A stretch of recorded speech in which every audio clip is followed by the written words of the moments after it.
Welcome to haunted tales. Sitapur की एक पुरानी हवेली में मुझे राम नाम के बच्चे की देखभाल करने का काम मिला था।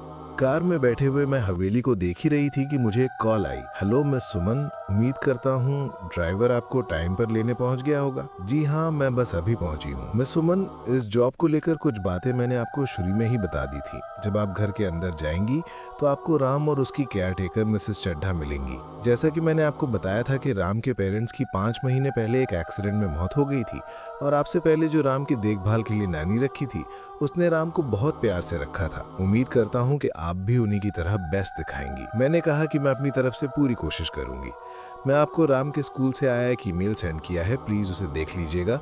और एक आखिरी बात, आज के बाद आप कभी भी किसी भी चीज के लिए मुझे कांटेक्ट नहीं करेंगे, ना फोन कॉल, ना ईमेल, ना मैसेज। मैं समझी नहीं मिस्टर खन्ना। मिस्टर खन्ना ने कहा, मेरा मतलब है कि अगर राम को लेकर आपको कोई भी कंसर्न हो तो आप खुद ही देखें। आपकी सैलरी आपके अकाउंट में हर महीने पहुंचती रहेगी। Good luck. ये कहकर मिस्टर खन्ना ने फोन काट दिया। मैंने मेल चेक किया तो उसमें 10 दिन पुराना ईमेल था और मुझे यकीन था कि मिस्टर खन्ना ने तो इसे खोलकर भी नहीं देखा होगा।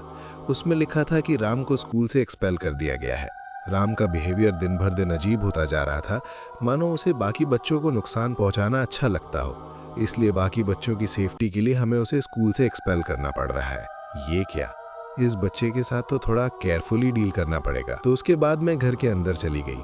घर के ड्राइंग रूम में ही राम और उसकी केयरटेकर मिसेस चड्ढा खड़ी थी। हेलो दीदी। हेलो राम, आई एम सुमन। सुमन दीदी, आपका कब से वेट कर रहा था। मैं अब आपको यहाँ से जाने नहीं दूंगा। हाँ, चलिए मैं आपको आपका रूम दिखाता हूँ। उसके बाद मैं राम के साथ अपना कमरा देखने चली गई। कमरा काफी बड़ा खूबसूरत था। वाह राम, ये रूम तो बड़ा सुंदर है। इसे तुमने सजाया है। हाँ, बिल्कुल वैसे ही जैसे मोना दीदी सजाया करती थी। मोना दीदी? हाँ, आपसे पहले जो मेरी नैनी थी वो तो। मैं आपका नीचे वेट करता हूँ, बाय। इससे पहले कि मैं कुछ बोल पाती, राम वहां से चला गया। ये बात मुझे अजीब तो लगी, पर मैंने इस पर ज्यादा ध्यान नहीं दिया। डिनर के बाद मिसेस चड्ढा मुझसे बोली, सुमन, रात को नीचे किसी कमरे में जाना सेफ नहीं। ओके जी, मैं ध्यान रखूंगी। मिसेस चड्ढा, मुझे आपसे एक बात कहनी है। मिस्टर खन्ना ने मुझे एक ईमेल भेजा है जिसमें लिखा है कि राम को स्कूल से निकाल दिया गया है। मिसेस चड्ढा चौंक कर बोली, क्या, राम को स्कूल से निकाल दिया? जी, इस बात को 10 दिन हो चुके हैं, पर ऐसे कैसे निकाल दिया राम को स्कूल से? कोई वजह तो होगी ना। दरअसल कुछ साफ साफ तो नहीं लिखा, पर स्कूल का कहना है कि राम से बाकी बच्चों को खतरा है। कैसा खतरा? इतना छोटा सा बच्चा खतरा हो सकता है क्या? वही मैं भी सोच रही हूँ। मिसेस चड्ढा बोलते हैं, अरे क्या कर दिया होगा राम ने? किसी बच्चे के थप्पड़ ही तो मारा होगा बस, और किसी का गला तो नहीं दबा दिया ना। मतलब इतने छोटे बच्चे से किसी को क्या खतरा हो सकता है? मैं समझ रही हूँ, और मैं इस बारे में मिस्टर खन्ना से कुछ ज्यादा पूछ नहीं पाई, और अब तो उन्होंने मुझे कॉल करने को भी मना कर दिया है। जब से उसने बिजनेस संभाला है तब से राम को एक बार देखने तक नहीं आया है वो। खैर, तुम मुझे बताओ अब क्या करना है। आप चिंता मत कीजिए, राम का ख्याल रखने के साथ साथ मेरा काम उसे पढ़ाना भी है। मैं पूरी कोशिश करूंगी कि राम पढ़ाई में पीछे न रहे। धीरे धीरे वक्त बीतता गया और मैं राम के साथ घुलने मिलने लगी। एक रोज मैं राम के साथ लुक्का छुपी खेल रही थी। राम छुप गए ना, मैं आ रही हूँ। तभी बगल वाले स्टोर रूम से मुझे एक आवाज आई। ये आवाज, ये तो इस कमरे के अंदर से आ रही है। तो मैं राम को ढूंढते हुए उस कमरे के अंदर चली गई। अंदर मुझे राम तो नहीं मिला, पर कमरे में बहुत से पुराने बॉक्सेस और खिलौने पड़े हुए थे, मानो वो कोई स्टोर रूम हो। मैं उस कमरे को देख ही रही थी कि मेरे पैर से एक बॉक्स टकराया और उसका सारा सामान बाहर निकल गया। गौर से देखा तो उस बॉक्स में कपड़े थे, किसी लड़की के कपड़े। पर किसके? क्योंकि वो कपड़े मिसेस चड्ढा के तो नहीं हो सकते थे। मैं उन कपड़ों को देख ही रही थी कि तभी मुझे एक म्यूजिक बॉक्स दिखा, तो मैंने उसे उठाया और खोल दिया। बॉक्स के खुलते ही उसमें से एक ट्यून बजने लगी। मैं उसे ध्यान से सुन ही रही थी कि तभी राम ने आकर मुझे डरा दिया। उसके बाद राम बाहर चला गया और उसके पीछे पीछे मैं भी स्टोर रूम से बाहर निकल गई। देव कभी तो बच्चों जैसी हरकतें करता था, पर कभी कभी वो बहुत ही अजीब हरकतें करता था। एक शाम भी कुछ ऐसा ही हुआ। मैं किचन में राम के लिए केक बना रही थी। तभी मुझे खिड़की से राम सामने की झील के पास खेलता हुआ दिखा, और साथ ही वो कोई धुन भी गुनगुना रहा था। गौर से सुनने पर समझ आया कि ये वही धुन थी जो मैंने उस म्यूजिक बॉक्स में सुनी थी। तभी मुझे ऐसा लगा मानो झील के दूसरी ओर से भी कोई वही धुन गुनगुना रहा हो। आवाज किसी लड़की की थी। पहले तो मुझे वो मेरा वहम लगा, पर तभी मैंने देखा कि राम झील की दूसरी तरफ किसी को देखकर अपना हाथ हिला रहा था।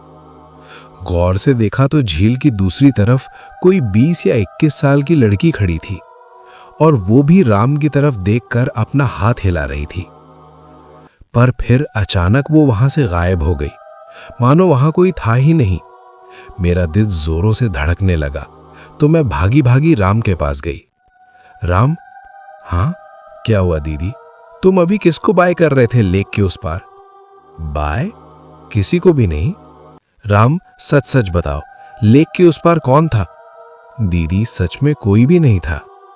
राम ने तो मुझे कुछ भी नहीं बताया, पर मैं जानती थी कि वो मुझसे झूठ बोल रहा था, क्योंकि मैंने उस लड़की को अपनी आंखों से देखा भी था और उसे गुनगुनाते हुए भी सुना था।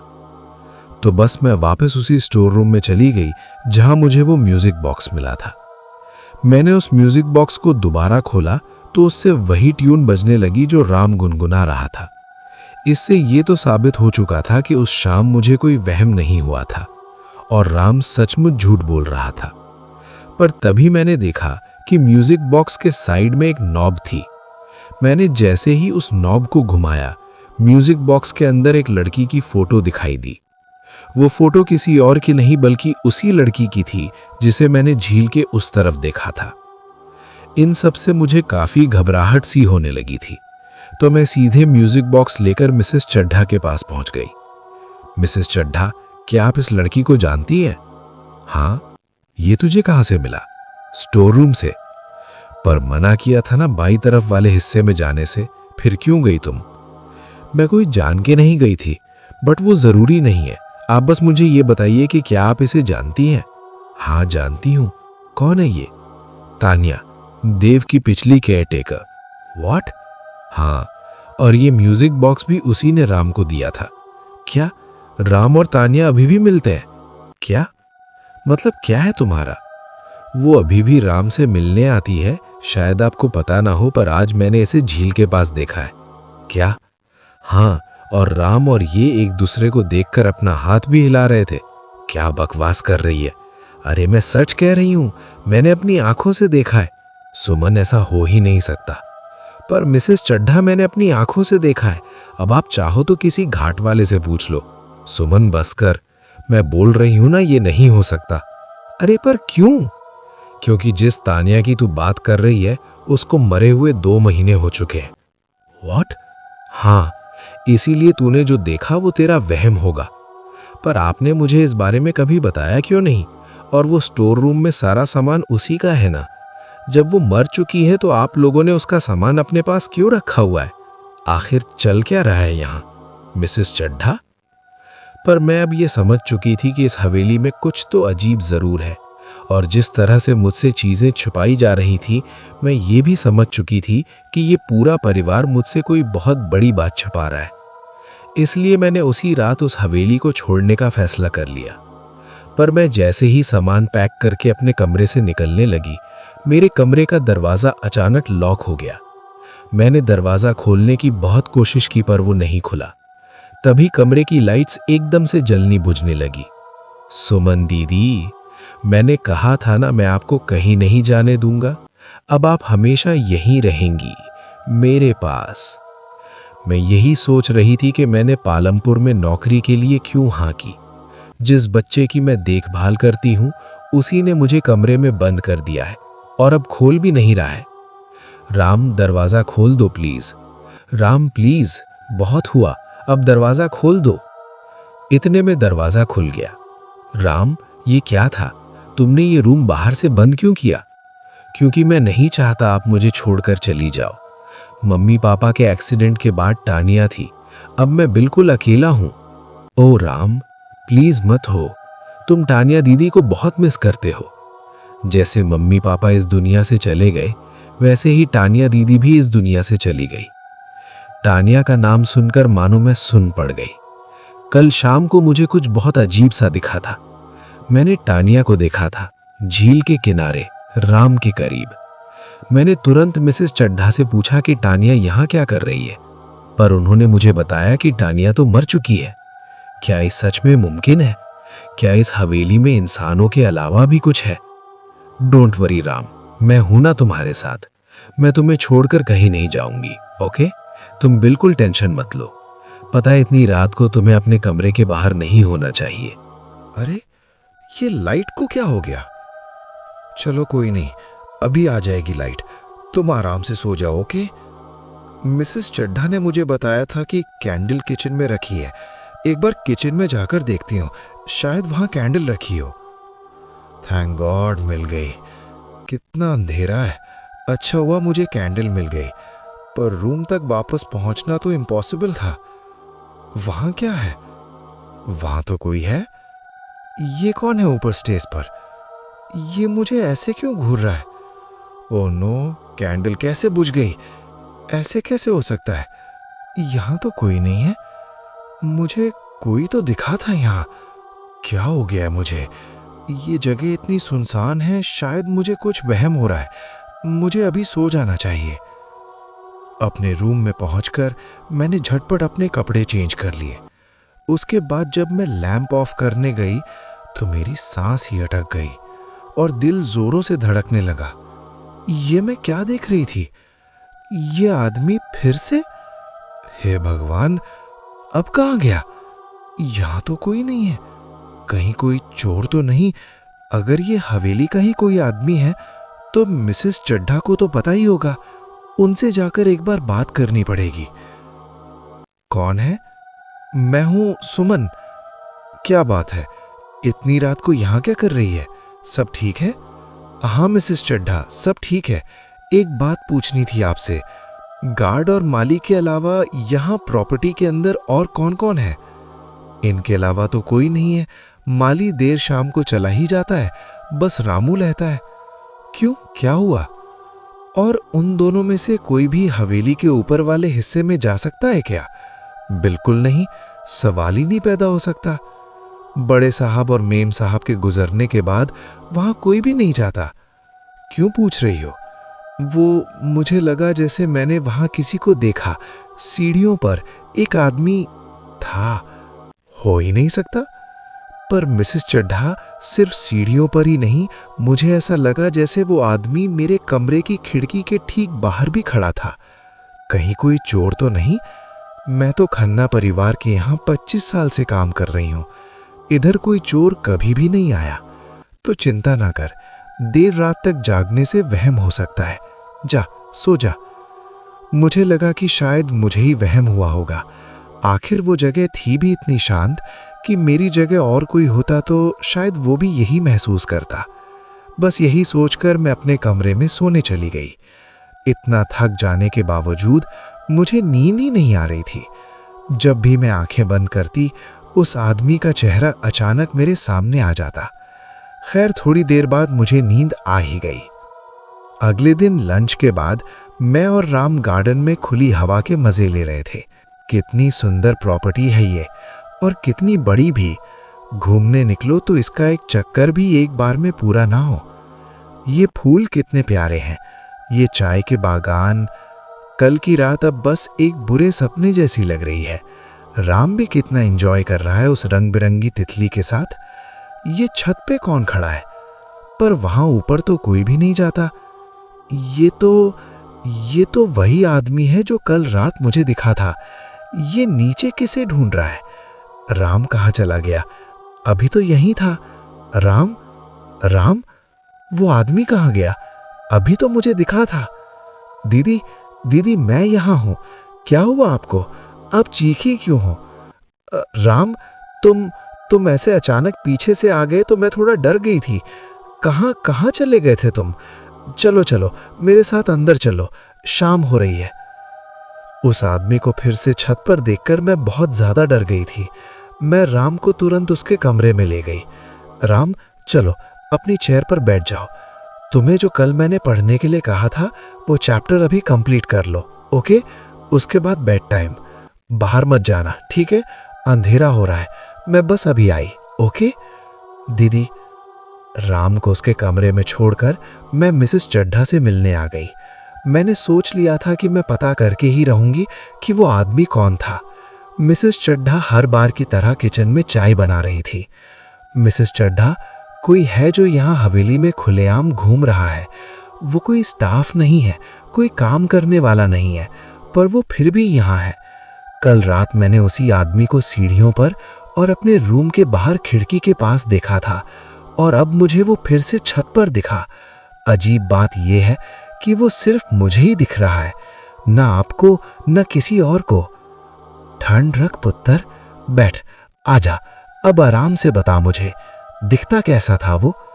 35 साल का होगा, ठीक ठाक था दिखने में, ऊंचे कद का, भूरे बाल, गोल चेहरा, पर उसकी आंखें बहुत अजीब थीं। कोई भला इंसान तो बिल्कुल नहीं था वो।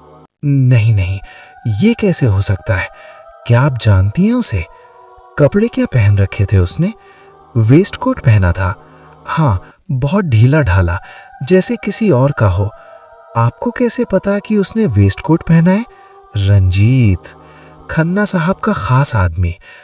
मौत के बाद जब राम के चचा यहाँ आए थे, तब उनके साथ ही आया था। राम के चचा तो चले गए, पर उसे छोड़ गए प्रॉपर्टी और हवेली की देखरेख करने के लिए। फिर वो भी चला गया दुनिया से। चला गया 3 महीने पहले मौत हो गई उसकी। क्या?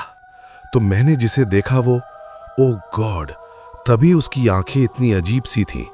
कैसे देख रहा था वो मुझे? नो मिसेस चड्ढा, आज वो मुझे नहीं, कुछ और देख रहा था। वो इधर उधर देख रहा था, जैसे किसी को ढूंढ रहा हो। मिसेस चड्ढा, वो राम को ढूंढ रहा था। हो सकता है, बिल्कुल हो सकता है, वो राम के बहुत करीब था। राम को दिन भर अपने साथ रखना, उसे बिगाड़ना, कुछ ज्यादा ही घुल मिल गया था उसके साथ, जरूरत से ज्यादा। अगर ऐसा गलत असर था रंजीत का राम पर, तो आपने कभी मिस्टर खन्ना को क्यों नहीं बताया? वो राम के लिए गलत था, पर साहब का तो वफादार था। मुझे उस रंजीत से डर लगता था। यहाँ सब उससे डरते थे। मैंने बहुत कोशिश की थी कि राम उससे दूर रहे, लेकिन दूर नहीं रख पाई। मेरी ही गलती है।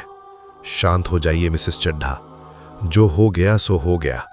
फिलहाल हमें राम का ध्यान रखना है, उसे इस दरिंदे से दूर रखना है। मिसेस चड्ढा से बात करने के बाद मेरी रूह कांप उठी डर से। मेरे हाथ पांव जैसे जैसे ठंडे पड़ गए थे। अचानक राम के बारे में सोचकर मुझे डर सा लगने लगा। वो अकेले अपने रूम में बैठा हुआ था। ये सोचकर मैं भागती हुई उसके कमरे की तरफ गई। जब मैं राम के कमरे तक पहुंची तो उसके कमरे का दरवाज़ा खुला हुआ था, जबकि मैंने तो राम को बाहर जाने से मना किया था। अरे, ये दरवाज़ा किसने खोल दिया? मैं तुरंत कमरे के अंदर चली गई, पर राम अपने कमरे में कहीं नहीं था। राम कहाँ चले गए? राम? मैं ठीक उस कमरे की खिड़की के सामने खड़ी थी, और जो मैंने बाहर देखा वो देखकर मेरे होश उड़ गए। राम बाहर गार्डन में खड़ा था और ऊपर की ओर देख रहा था। राम, तुम बाहर क्या कर रहे हो? अंदर आओ, अभी इसी वक्त। ये कुछ जवाब क्यों नहीं दे रहा? ये तो ऊपर छत की तरफ देख रहा है। मतलब ऊपर छत पर कोई है। राम, कौन है ऊपर? वो पक्का रंजीत को देख रहा है, पर ये ऐसे एकटक क्यों देख रहा है? उसके चेहरे पर कोई एक्सप्रेशन ही नहीं है। अब ये कौन है? राम के पीछे ये तो तान्या का साया है। फिर से, राम जल्दी अंदर आओ, जल्दी। ये राम को ऐसे क्यों देख रही हैं? ये तो राम की ही तरफ बढ़ रहे हैं। नहीं, मुझे जाना होगा राम के पास। राम, वहां से कहीं मत जाना, मैं आ रही हूं तुम्हारे पास। मिसेस चड्ढा, जल्दी आइए बाहर।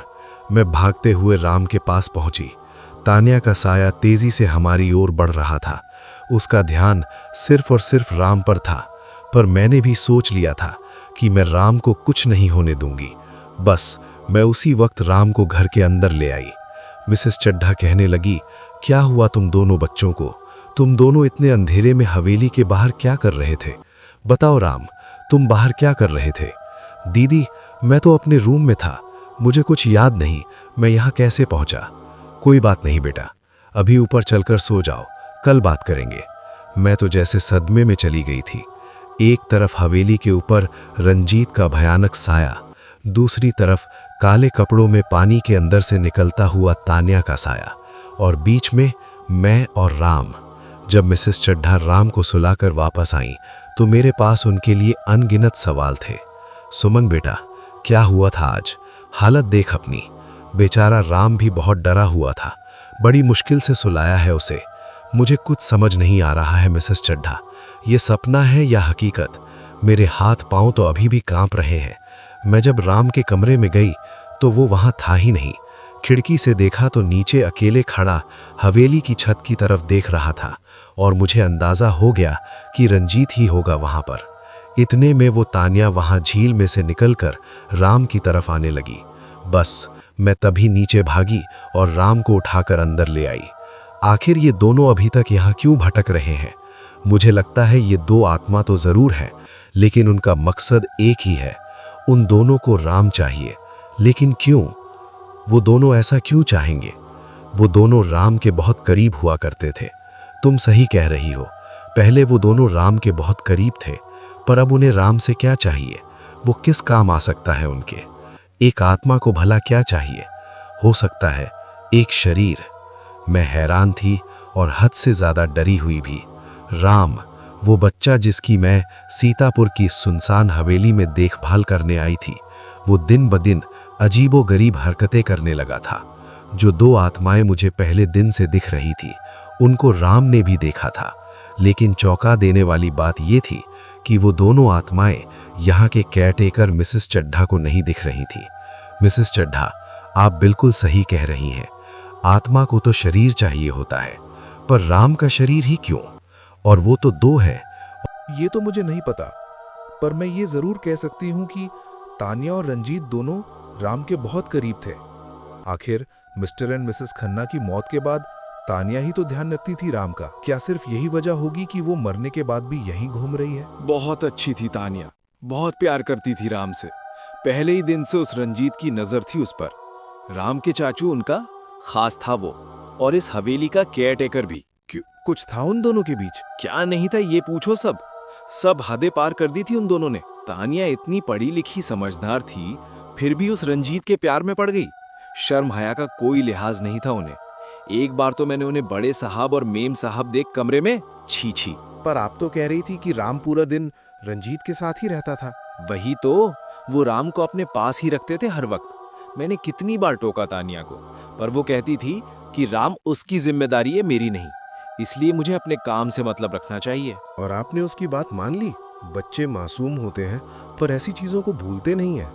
एक बार भी आपको ऐसा नहीं लगा कि राम के स्कूल से निकाले जाने की एक वजह यह भी हो सकती है कि वो अपनी उम्र से ज्यादा जानता है? इतनी गहराई तक मैंने सोचा ही नहीं। सुमन, मेरी बिल्कुल नहीं चलती थी इस हवेली में, रंजीत की चलती थी। राम कभी भी उन दोनों का कोई जिक्र ही नहीं करता था। अगर मैं कभी कोई बात निकाल भी लेती थी तो वो बात ही बदल देता था। रंजीत की मौत के बाद भी? नहीं, राम के आगे कभी जिक्र भी मत करना रंजीत का। फिर से वही भयानक दिन याद आ जाएगा उस मासूम को। कौन सा भयानक दिन? जिस दिन रंजीत की मौत हुई थी। ये बाहर झील के पास जो मकान है, उसी से नीचे गिरकर उसकी मौत हुई है। पुलिस कहती थी उसने दारू पी रखी थी और शायद उसका बैलेंस बिगड़ गया था।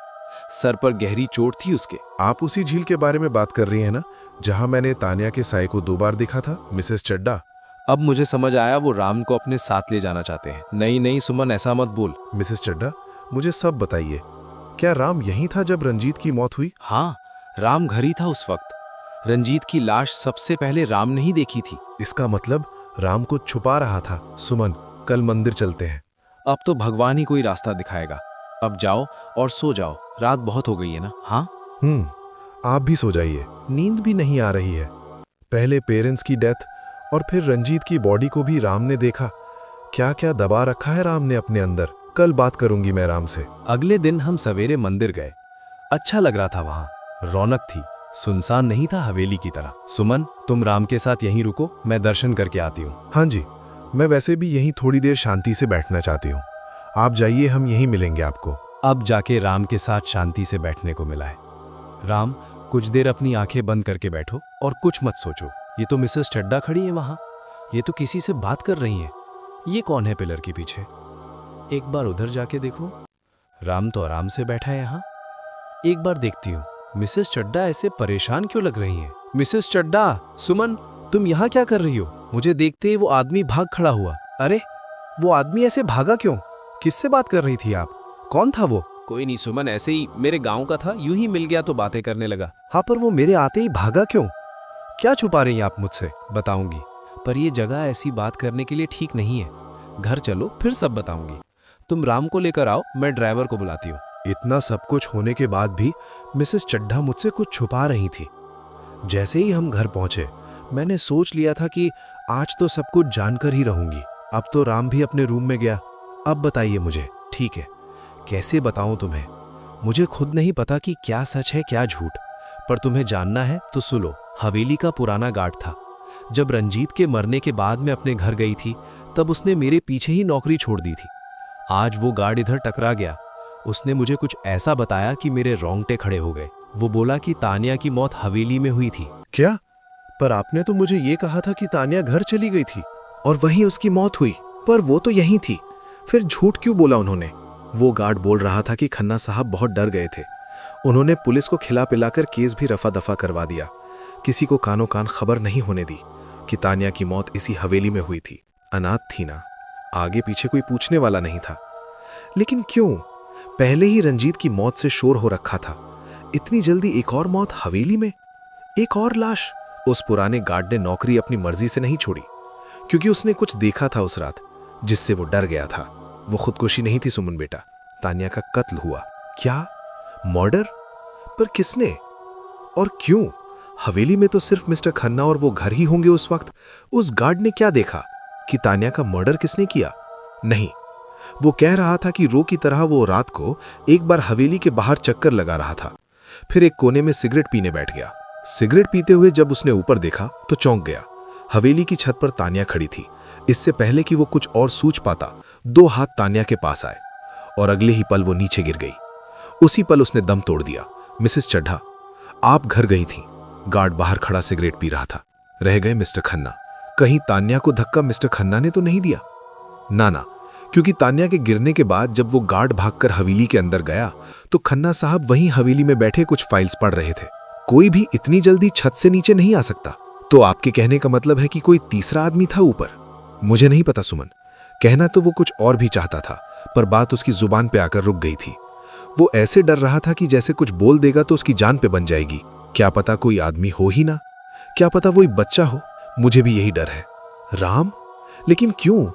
आपने बताया था कि रंजीत की बॉडी सबसे पहले राम को ही मिली थी। कहीं रंजीत को भी राम ने ही? Oh God, I can't believe this. एक 11 साल का बच्चा ये सब कैसे कर सकता है? कैसे पता करें कि सच क्या है? मिसेस चड्ढा, अगर तानिया की मौत यहां हुई तो उसका सामान भी तो यहीं होना चाहिए। कहां रखा है उसका सामान? उसकी मौत के बाद खन्ना साहब ने उसका सामान ऊपर वाले स्टोर रूम में रखवा दिया था शायद। आप अभी चलिए मेरे साथ। इतना सारा सामान पड़ा है यहां। मिसेस चड्ढा, आप तानिया का बैग पहचानती हैं? बैग होगा तो पहचान लूंगी। ये बैग्स तो ठीक से पैक भी नहीं हुए हैं। ये किसका सामान है मिसेस चड्ढा? ऐसे कैसे फेंका हुआ है? ये बैग तो उसका नहीं है, पर ये सामान, ये तानिया का तो नहीं है। लगता है मिस्टर खन्ना ने जल्दबाजी में ऐसे ही रख दिया होगा। पर चलो, शायद हमारे कुछ काम आ जाए। यहां तो कपड़ों के अलावा कुछ नजर नहीं आ रहा है। ये क्या रखा है यहां? कोई डिवाइस लग रही है। कुछ है यहां कपड़ों के नीचे। मिसेस चड्ढा, ये तो रिकॉर्डर जैसा है। ये तो तानिया का है। वो कुछ कुछ बोलती रहती थी। इसे हाथ में लेकर मैंने 2-3 बार देखा है इसे उसके हाथ में।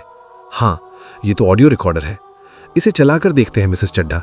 अगर वो रिकॉर्डर सच में तानिया का ही था तो हमें कुछ तो काम का जरूर मिलेगा उसमें। मुझे बहुत ज्यादा बेचैनी सी हो रही थी, लेकिन मैंने जैसे ही उसे ऑन किया वो चला ही नहीं। मिसेस चड्ढा, इसे तो चार्ज करना पड़ेगा, नीचे जाना पड़ेगा। अच्छा तो चलो नीचे, तो अपने रूम में इसे चार्ज कर लेना और मैं खाना बना लूंगी। रिकॉर्डर थोड़ा चार्ज हो गया लगता है। इसे ऑन करके देखती हूँ। इसमें तो ढेर सारी रिकॉर्डिंग्स हैं, हर दिन की एक रिकॉर्डिंग, बिल्कुल एक डायरी की तरह। मिसेस चड्ढा को तो टाइम लगेगा खाना बनाने में, मैं अकेली ही सुन लेती हूँ। थैंक गॉड ये चल गया। ये तानिया की आवाज़ होगी। 10 जनवरी। आज रंजीत ने शादी के लिए प्रपोज किया, एक म्यूजिक बॉक्स देकर। उसने कहा कि म्यूजिक बॉक्स मुझे हमेशा ये याद दिलाएगा कि मैं उसके अलावा किसी और की नहीं हो सकती, इस जन्म में तो नहीं। 13 जनवरी। आज मिसेस चड्ढा ने राम को मेरे और रंजीत के साथ रखने पर ऐतराज जताया। मैंने उन्हें 2 टूक जवाब दे दिया कि वो अपने काम से मतलब रखें। मैं अगर उनकी बात को सपोर्ट करती हूं तो रंजीत नाराज हो जाता है। मैं उन्हें ये कैसे बताती कि राम मेरे साथ कम और रंजीत के साथ ज्यादा रहता है। पता नहीं रंजीत क्यों इतना टाइम बिताना चाहता है राम के साथ। 17 जनवरी। आज रंजीत ने हद पार कर दी। वो राम को सिखा रहा था कि सिगरेट कैसे पीते हैं। मैंने रोका तो मुझ पर भड़कने लगा। रात को शराब के नशे में रंजीत ने कुछ ऐसा कहा जिस पर मुझे यकीन नहीं हो रहा है। वो मिस्टर खन्ना को सबक सिखाना चाहता है, क्योंकि वो रंजीत को सबके सामने बेइज्जत करते हैं, और इसका बदला वो राम को बर्बाद करके लेना चाहता है। मैं उसे अपने बदले के लिए राम की जिंदगी खराब नहीं करने दूंगी। कितने गलत इरादे थे उस रंजीत के। 25 जनवरी, 2 दिन पहले रंजीत मुझे हमेशा हमेशा के लिए छोड़कर चला गया। रंजीत के बिना कुछ अच्छा नहीं लग रहा है। कितना समझाया था मैंने उसे कि इतनी शराब ना पिया करे। कल मिस्टर खन्ना भी यहां पर आ गए। राम ने 2 दिन तक किसी से बात नहीं की। मैं ये सोच रही थी कि वो मासूम बच्चा रंजीत की मौत के सदमे में है, पर बात कुछ और ही है। आज जब मैं अपने कमरे में रंजीत का म्यूजिक बॉक्स लेकर बैठी थी तो राम आया और मुझसे लिपटकर रोने लगा। मुझे लगा वो रंजीत की मौत से दुखी है, पर जब उसने कहा आई एम सॉरी दीदी, मैंने जानबूझकर कुछ भी नहीं किया, तो मुझे अंदाजा हो गया कि बात कुछ और है। राम ने मुझे जो बताया उस पर यकीन करना मुश्किल था। मैं जानती हूं कि राम मुझसे झूठ नहीं बोलेगा। क्या बताया राम ने तान्या को? ऐसा क्या था जिस पर तान्या को यकीन नहीं हो रहा था? ये तो आखिरी रिकॉर्डिंग थी। ओह नो, कैसे पता करूं तान्या की पूरी बात? अब ये तो राम ही बता सकता है। मुझे राम से ही पूछना होगा। आखिर क्या बताया होगा राम ने तानिया को जिस पर उसे यकीन नहीं हो रहा था? ये क्या आवाज है? ये तो रिकॉर्डर से आ रही है, पर रिकॉर्डर तो मैंने ऑफ किया था। ये अपने आप कैसे ऑन हो गया? अरे इसमें तो और रिकॉर्डिंग्स है। काश इसमें तानिया ने पूरी बात बताई हो। सुनती हूं, शायद पता चल जाए। 25 जनवरी, आज राम ने मुझे बताया कि उस रात सबके सोने के बाद रंजीत राम को लेक के पास वाले मकान पर ले गया। राम को ऐसे चुपचाप निकलकर जाना एक गेम जैसा लग रहा था, पर मकान में जाकर रंजीत शराब पीने लगा। थोड़ी देर बाद उसने सिगरेट जलाई और राम को ट्राई करने को कहा। राम ने मना किया तो रंजीत उसे फोर्स करने लगा। राम ने बताया कि वो मकान से नीचे की ओर भागने लगा, लेकिन राम उसे रोकने के लिए उसके पीछे आया। तभी रंजीत का बैलेंस बिगड़ गया और मैं राम को दोष नहीं देती। काश रंजीत पर मिस्टर खन्ना से बदला लेने की धुन सवार ना होती। काश वो राम को उस रात अपने साथ नहीं ले जाता। आखिर ये राज मुझे पता चल ही गया कि रंजीत की बॉडी सबसे पहले राम ने कैसे देख ली। बेचारा राम, रंजीत की मौत में उसकी कोई गलती थी ही नहीं, पर तानिया की मौत कैसे हुई? वो बेचारी तो सिर्फ राम की देखभाल करने यहां आई थी। हो सकता है कि आगे की रिकॉर्डिंग्स में कुछ पता चल जाए। 27 जनवरी, आज मिसेस चड्ढा 4 दिन के लिए अपने घर चले गए। राम रंजीत को बहुत मिस कर रहा है। आज कुछ बहुत अजीब हुआ। मैंने राम को उसके कमरे में किसी से बात करते हुए सुना। मुझे लगा कि उसके अंकल मिस्टर खन्ना है, पर वो तो दूसरे कमरे में थे। मैंने धीरे से दरवाजा खोला तो देखा वहां कोई नहीं था। जब मैंने राम से पूछा तो उसने कहा कि वो रंजीत से बात कर रहा था और वो उसी कमरे में है, हमारी बातें सुन सकता है। मुझे लगा ये उसकी इमेजिनेशन होगी, पर मैंने बात टाल दी। रंजीत वैसे तो यहाँ का केयर टेकर था, पर सबको डरा के रखता था और मरने के बाद भी डरा रहा है। पता नहीं आगे उसने और क्या क्या किया। 28 जनवरी, कुछ बहुत गलत हो रहा है इस हवेली में। आज जब राम ने जिद पकड़ ली कि उसे खेलना है, पढ़ाई नहीं करनी, तो मैंने उसे एक प्रॉमिस करने को कहा कि वो कल से ऐसा नहीं करेगा। फिर राम ने कहा कि प्रॉमिस तो किसी और ने भी किया था कि इस जन्म में तुम मेरे अलावा किसी और की नहीं हो सकती। राम ने रंजीत की तरह एक हाथ अपनी पॉकेट में भी डाल रखा था। मैं यकीन के साथ कह सकती हूँ कि वो राम नहीं था, वो रंजीत था। मैं इतना डर गई कि मैं वहां से भागकर अपने रूम में चली गई। मुझे समझ आ गया था कि राम रंजीत के काबू में है, वो राम के शरीर को अपना बना सकता है। हे भगवान, उसने राम के शरीर पर काबू कैसे पाया? 30 जनवरी, आज राम ने मुझे एक और बात बताई। मैं ऑलरेडी इतनी डरी हुई थी, पर यह बात जानकर मैंने डिसाइड कर लिया कि मैं यहाँ नहीं रहूंगी। उसने मुझे बताया कि रंजीत सिर्फ तब आ सकता है जब राम की मर्जी हो। जब मैंने पूछा कि वो रंजीत को ऐसा क्यों करने देता है, तो वो बोला कि ऐसा करने से रंजीत हमेशा उसके पास रहेगा। मैं इतनी स्ट्रांग नहीं हूं कि रंजीत से लड़ सकूं। मैं कल सुबह की ट्रेन से ही घर जा रही हूं। राम ने मुझसे रिक्वेस्ट किया कि आज रात हम छत पर तारे देखने जाएं। जाने से पहले उसकी इतनी छोटी सी ख्वाहिश तो पूरी कर ही सकती हूं। रंजीत ने उस बच्चे की जरूरत का फायदा उठाया है, लेकिन किस हद तक? ओह नो, ये तो आखिरी रिकॉर्डिंग थी। सुमन बेटा, खाना खा ले। हाँ आई, मिसेस चड्ढा। तान्या की रिकॉर्डिंग से जो कुछ मुझे पता चला था, खाना खाते खाते मैंने सब कुछ मिसेस चड्ढा को बता दिया। बेचारी तान्या, अगर उस वक्त मैं यहीं होती तो मुझे बताती ये सब। अकेली कितना डर गई होगी। हाँ, आप मेरे साथ ना होते तो पता नहीं मैं भी राम को अकेले कैसे संभालती। तू फिक्र ना कर सुमन, मैं हूं तेरे साथ। मिसेस चड्ढा, तानिया ने आखिरी रिकॉर्डिंग तब की थी जब वो राम के साथ छत पर जाने वाली थी और उसकी मौत उसी रात छत से गिरकर हुई। अब तो बस एक राम ही है जो हमें बता सकता है कि उस रात क्या हुआ। पर सुमन, तुम्हें क्या लगता है कि वो इतनी आसानी से कुछ बोलेगी? बच्चे तो मासूम होते हैं मिसेस चड्ढा। अगर सही माहौल बनाया जाए तो राम हमें सब कुछ बता सकता है। इसके लिए तरकीब है मेरे पास। ठीक है, तू कोशिश करके देख ले, पर अब सो जा, आज बहुत लेट हो गया। हाँ, आप भी सो जाइए। ये रोने की आवाज, ये तो इसी रूम से आ रही है। कौन है यहाँ? यहाँ अंधेरे में कोई बैठा है। कौन है वहां? बोलो कुछ, कौन है वहां? तानिया ये टेबल पर सर झुकाकर ऐसे क्यों रो रही है?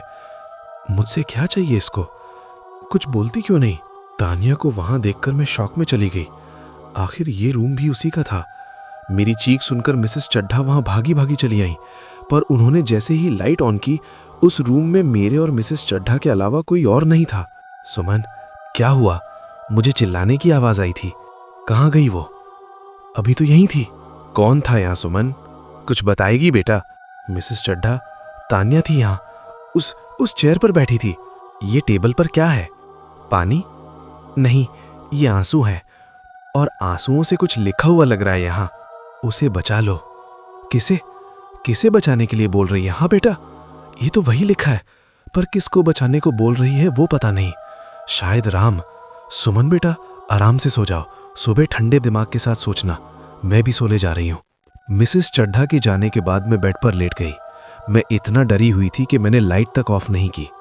ऐसा लग रहा था जैसे अंधेरा होने पर तानिया वापस आ जाएगी। फिर पता नहीं कब सोचते सोचते मेरी आंख लग गई, और फिर अगली सुबह राम अच्छे मूड में लग रहा है।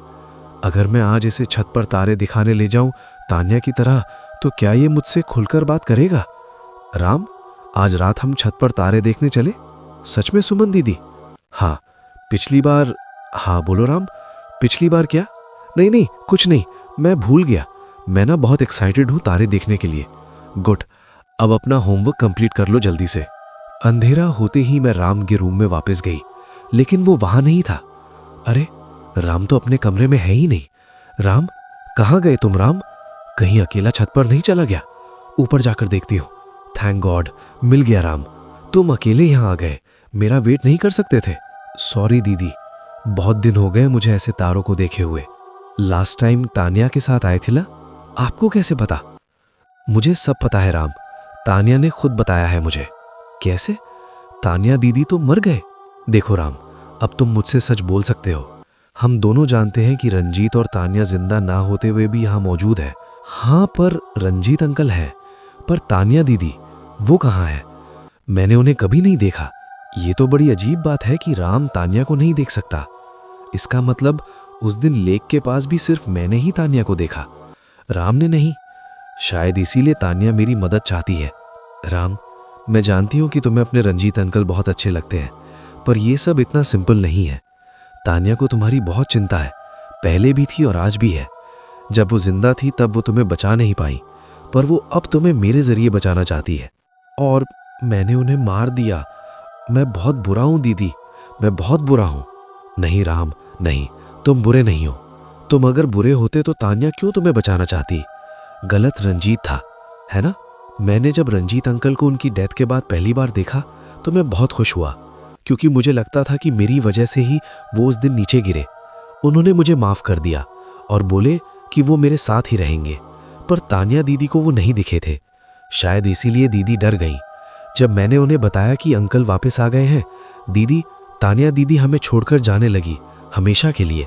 तब अंकल ने मुझे एक आइडिया दिया कि अगर मैं दीदी को छत पर ले आऊं तो वो दीदी को रोक लेंगे। इसीलिए मैं दीदी को छत पर ले गया। और बोलो राम, जब मैं तानिया दीदी के साथ छत पर आया तो मुझे वहां रंजीत अंकल भी दिखे। उसके बाद मुझे कुछ याद नहीं है, पर तानिया दीदी वहां नहीं थी, वो छत से नीचे गिर चुकी थी। शायद मैंने उन्हें धक्का दे दिया। तुमने नहीं राम, रंजीत ने। याद करो, तुम ही रंजीत को अपने शरीर में आने देते थे। हाँ, पर रंजीत अंकल तो बस तानिया दीदी को हमारे पास रखना चाहते थे। पर राम, तुमने ये सब किसी को बताया क्यों नहीं? दीदी, कोई मेरी बात मानता? मैंने एक बार ट्राई किया था, टीचर को बताया था, लेकिन मुझे स्कूल से ही निकाल दिया। मैं बहुत कर गया था। मैं भागकर अपने रूम में पलंग के नीचे छिप गया। कितना खुदगर्ज है रंजीत। प्यार के नाम पे जान ले ली उसने अन्नू की, वो भी एक मासूम बच्चे का फायदा उठाकर। पर ये राम बार बार पानी की टंकी की तरफ क्यों देख रहा है? राम, तुम ये बार बार पानी की टंकी के पीछे क्या देख रहे हो? क्या है वहां? कुछ नहीं। अब कुछ मत छुपाओ राम, प्लीज बताओ मुझे तुम क्या देख रहे हो? रंजीत अंकल, रंजीत कहाँ है? मुझे क्यों नहीं दिखाई दे रहा वो? मैं तो देख सकती हूँ उसे। राम, ध्यान से सुनो। पिछली बार जब रंजीत तुम्हारे शरीर में आया था, उसने तुमसे बहुत गलत काम करवाया था। इस बार प्लीज तुम उसे अपने शरीर में मत आने देना।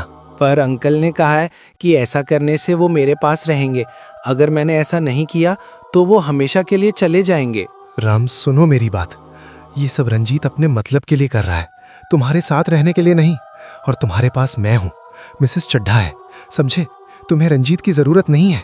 पर आप भी तो मुझे छोड़कर जाने वाली थी। राम मेरी बात क्यों नहीं सुन रहा है? ये तो तानिया है, पानी की टंकी के पास। तानिया, तुम उसे रोक लो प्लीज। अब तुम ही कुछ कर सकती हो। तानिया प्लीज। तान्या दीदी कहाँ है? मुझे तो नहीं दिख रही वो। यही है राम, तुम्हारे पास। और वो नहीं चाहती कि तुम रंजीत को अपने अंदर आने दो। नहीं, यहाँ सिर्फ रंजीत अंकल हैं। तान्या दीदी कहीं नहीं है। मैं उन्हें नहीं देख सकता। अब आप झूठ बोल रही हैं। नहीं राम, मेरा विश्वास करो, मैं सच बोल रही हूँ। तानिया यही है। ओह गॉड, मैं कैसे यकीन दिलाऊं इसे? तानिया कुछ बोलती क्यों नहीं? वो कुछ इशारा कर रही है मेरी तरफ। वो बोल नहीं सकती। एक बार अपनी तरफ पॉइंट कर रही है, एक बार मेरी तरफ। मतलब मैं और तानिया, उसे एक शरीर चाहिए। शायद तब वो राम से बात कर पाए। मुझे राम को बचाना है, चाहे कुछ भी हो। तानिया भी तो उसे बचाने ही आई है। मैं उसे अपना शरीर दे दूं तो? राम रुको, मत खोलो अपने हाथ। ऐसे मत करो Ram, please. Oh God, help me. Tania, I am ready. आओ प्लीज और बचा लो राम को। Hello Ram, thank you so much. तुम बहुत स्मार्ट हो। सुमन, उठ जा बेटा, देख सुबह हो गई। आज बड़ी देर हो गई तुझे। बस उठ गई मिसेस चड्ढा। क्या बात हुई आज? सुमन ना, तुम उठी ही ना। राम, बस ये देखने आई थी मैं। मिसेस चड्ढा अब चलिए, आज मैं राम को खुद उठा कर लाती हूँ। चल ठीक है, जल्दी आना दोनों। ये तुमने क्या पहन रखा है? ये तो तान्या के कपड़े हैं। हाँ मिसेस चड्ढा, आपने बिल्कुल सही पहचाना। ये तो मैंने बस ऐसे ही उठा ली थी। मेरे पास ये कलर नहीं है ना। आप डरिए मत, मैं आपकी सुमन ही हूँ। राम उठो ना राम। राम, तुमने मुझे नहीं मारा, और ये बात हमेशा याद रखना। मारा मुझे रंजीत ने था। तुमने तो मुझे जीने का एक और मौका दिया है। I am proud of you. वहाँ रंजीत के ना होते हुए भी तुमने सुमन को यकीन दिलाया कि रंजीत वहीं है, और मुझे वहाँ देखकर भी सुमन के सामने अनदेखा कर दिया। हम दोनों के चक्कर में बेचारी सुमन फंस गई। अब मैं हमेशा तुम्हारे पास रहूंगी और किसी को कभी भी तुम्हें हर्ट नहीं करने दूंगी। चलो तान्या दीदी, बहुत भूख लगी है मुझे। तान्या नहीं, सुमन दीदी कहकर बुलाओ। उस रात के बाद जब सुमन ने तान्या को अपने शरीर में आने दिया, वो कभी नहीं सोई और ना कभी जागी। उससे उसके जीने का हक भी छीन लिया गया था। ना उसके पास अपना शरीर था और ना ही सांसें। सुमन को तो ये लगा था कि वो राम की मदद कर रही है, पर जब तक वो ये समझ पाती कि राम के मन में क्या है, बहुत देर हो चुकी थी। राम की मदद तो उसने जरूर की थी, पर एक ऐसे अंजाम के लिए जो वो अपने जीते जी कभी ना चाहती। अपनी तान्या दीदी के अलावा राम को किसी और की जरूरत नहीं थी। अब मैं हमेशा तुम्हारे पास रहूंगी और किसी को कभी भी तुम्हें हर्ट नहीं करने दूंगी। चलो तान्या दीदी, बहुत भूख लगी है मुझे। तान्या नहीं, सुमन दीदी कहकर बुलाओ। उस रात के बाद जब सुमन ने तान्या को अपने शरीर में आने दिया, वो कभी नहीं सोई और ना कभी जागी। उससे उसके जीने का हक भी छीन लिया गया था। ना उसके पास अपना शरीर था और ना ही सांसें। सुमन को तो ये लगा था कि वो राम की मदद कर रही है, पर जब तक वो ये समझ पाती कि राम के मन में क्या है, बहुत देर हो चुकी थी।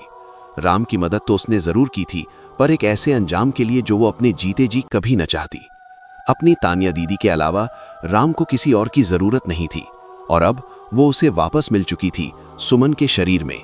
अगर आपको हमारी वीडियोस पसंद आती हैं तो हमारी वीडियोस को लाइक करें, चैनल को सब्सक्राइब करें और ज्यादा से ज्यादा शेयर करें। धन्यवाद।